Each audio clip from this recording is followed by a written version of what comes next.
Et je sais que c'est pas évident de trouver des occasions de parler norvégien, et que d'autant plus quand on est au début de l'apprentissage, eh bien c'est encore une fois une boucle infernale du serpent qui se mord la queue, c'est que on parle pas bien, donc on a peur de parler, donc comme on parle pas, on pratique pas, comme on pratique pas, on progresse pas, et comme on progresse pas, on se démotive, on abandonne.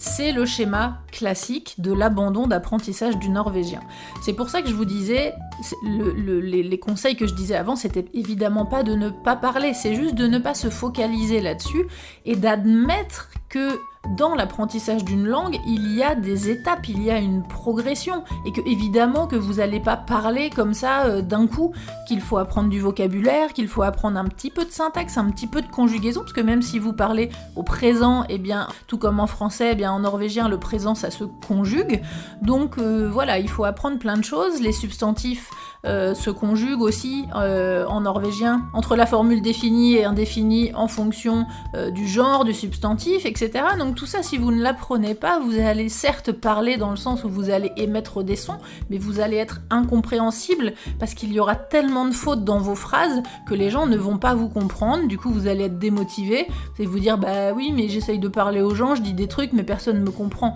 Mais oui, évidemment, tout est faux, donc c'est évident que les gens ne vont pas vous comprendre.